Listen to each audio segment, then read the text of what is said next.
So we have motion number 2, light restructuring, which will be presented by Ms. Nelisiwe Magubane now. Thank you. Thanks. Thank you very much. Thank you very much, Chris. And let me start with a disclaimer. I was only appointed in the Eskom board on the 22nd of January this year. So I am not part of the institutionalized corruption. The car I drive is 10 years old. So effectively the bank doesn't even own it. I do own it. And also I just also would like to indicate that the views I'm going to be expressing this afternoon are not the Eskom board views. In fact, the Eskom board's spokesperson is Mr. Jabu Mabuza, who is the chairperson. So basically, what I'm going to be sharing with you today is based on the experience that I have from working for Eskom, private sector, government, and private sector again. And I must confess, it's so good to be in the private space. Now, if I can just give you a background. My colleague here, Javier Stein, actually we started on the very first day together in Eskom. And I'm so glad that he was part of the development of the Energy White Paper of 1998. And the Energy White Paper of 1998 indicates how good we are as South Africans when we decide to sit around and dialogue. Because at the end of the day, that Energy White Paper, it represents the aspirations of South Africans around the issues of energy. One of those objectives is to address energy poverty. In other words, when the white paper was developed, well, it depends whom you're speaking to. The energy access at the time was about 36%. And that was one of the things that was identified as the key to be addressed by the Energy White Paper. And also, it was decided that we must make energy affordable, because energy is actually a means to an end. It's not an end in itself. So therefore, you need to make sure that it's affordable so that everybody can have access to it, but also we make sure that we have economic growth.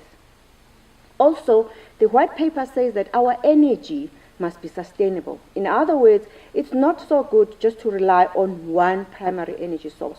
We need to diversify our primary energy sources in order to make sure that our energy is sustainable. But also, it actually said, it addresses exactly what Mr. Mbalini has said.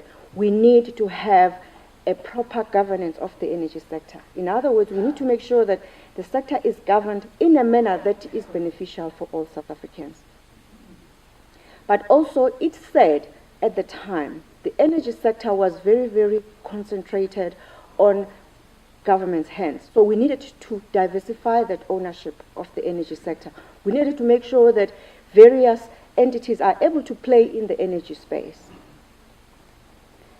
Now, in terms of the international experience that we had, one of the greatest opportunities, which I'm grateful for, was that I was invited, or rather I was given a position in government to look at the restructuring of the whole electricity supply industry. Because what happened is that the Energy White Paper represents aspirations for South Africans. However, what needed to be done was that, what do we do next? So one of the opportunities that I had was to be able to start looking at the implementation plan of the Energy White Paper. And one of the issues that I had to deal with was to look at what has happened in other countries. And what I had to do was to concentrate on the developing countries to make sure, to look at how have they gone through that journey. Because believe you or not, restructuring of the energy industry is unique depending on whatever country that you visit. And one of the things that I did at the time was to visit mostly the developing countries. I went to Brazil. In Brazil, they wanted to restructure because they were going through an economic meltdown. And also, since their electricity generation is 80% hydro, they were going through a drought. So basically, what they were having was a perfect storm, in the sense that everything was coming together at the same time. And more than anything else, their concentration was to privatize. What is it that we can sell in order to be able to make money? In Argentina, their issues were the inefficient vertical integrated companies. So they wanted to make sure that they change that. In fact, also, it was during that year, they actually were defaulted on their IMF loan covenants. And as such, they also needed to make sure that they sort out the economic issues. I went to Chile. Chile had just come out of their Augustus Pinochet? Period. And as such, they were also looking at making sure that they attract private sector and also make sure that there is investment in the country. So therefore, they were looking at private sector participation. Finland, they were looking at improving efficiencies. And Colombia, they were looking at diversification of energy supply and also to deregulate their market. So as you can see, each and every country has got a reason why they should restructure their market. So what about us? So what we need to be able to ask ourselves as a country, what is our end state? What is it that we want to see at the end of the day? What kind of an energy sector or rather an electricity sector that we want to see as a country? So if that's the case, what is the most appropriate model? And as Mr. Baleni has indicated, is privatization of our electricity sector the answer? Or vertical integration, is it our answer to our issues? And therefore, what we need to do is to go back to our white paper and say, these objectives that we have in mind, our end, is going to make sure that we achieve those stated objectives. But also, in terms of our socio-economic success, we've got three important issues that we need to address: inequality, poverty, and also making sure that we have got we uplift our communities. Now, if that's the case, then is privatization the answer?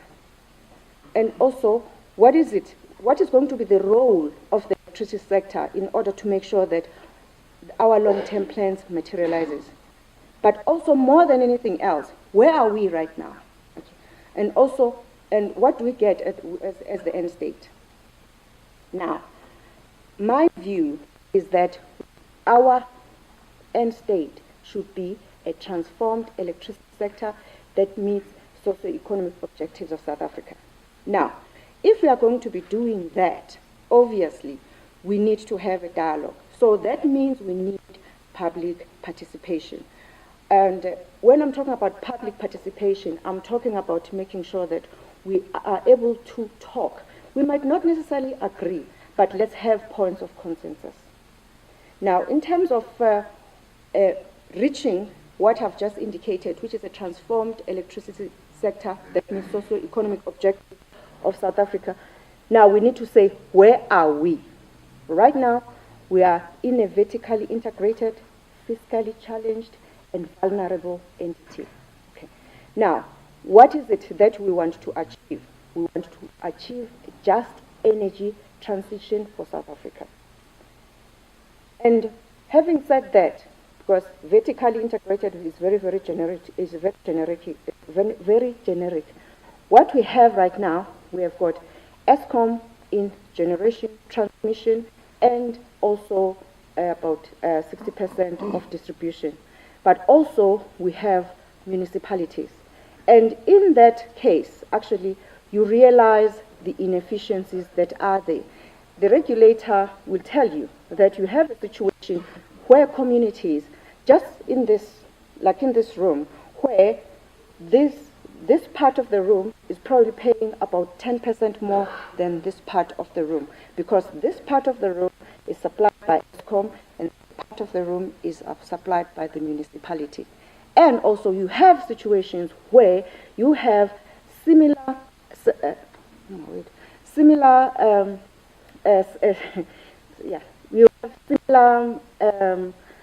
he's just distracted me.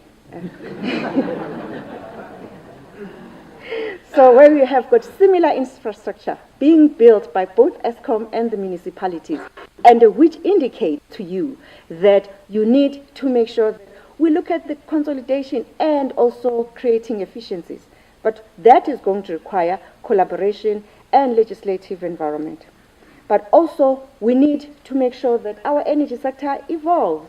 What we're talking about at the moment, we are having a whole lot of embedded generation. Now, if you're having embedded generation, that means that your distribution infrastructure must evolve. And then, of course, an enabling environment has got to be created. And for that, you need skills, you need drive, you need financial astuteness. And then you are going to get your transformed electricity sector, which will address equality, economic equity, and affordability. However, guess what you need for that? Strong and decisive leadership. So as I indicated, we need to look at the legislative environment, and also we need to be able to say what kind of industry structure is going to meet our objectives. And also we need to redesign our policy framework, and also create appropriate financial structures, and also make sure that our energy is sustainable. But what are the key issues to be addressed? Just give me more, just indulge me for another 3 more minutes. Now, what we need to make sure that we have an Eskom and municipal collaboration. We need to make sure that we've got efficiency in the distribution sectors. We have smart grids that are going to form the basis of smart cities. And also we must make sure that at the end of the day, when we are talking about restructuring of, say, Eskom in this particular case, we must start thinking what kind of loan covenants we are going to start triggering. And as a country, can we afford that? So what is it that we need to make sure that we continue to have appropriate investment in our electricity sector?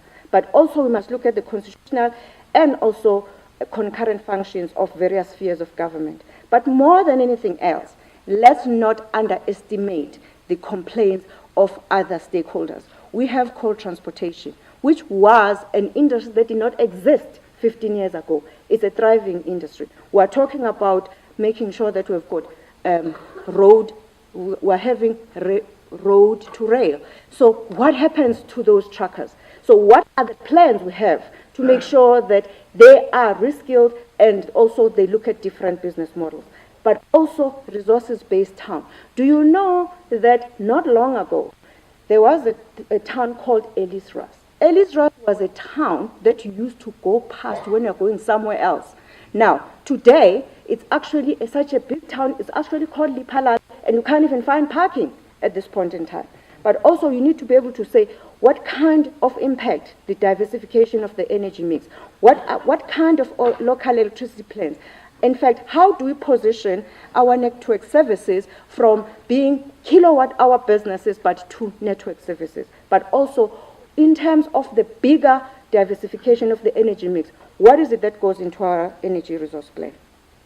In conclusion, Chairperson, I believe that in order for us to have a just energy transition, we need to have constructive discussions, but also more than anything else, we need to develop a comprehensive plan, not just aspirations, but also more than anything else, we need to be very clear in our minds what is the end state of our electricity industry. Thank you.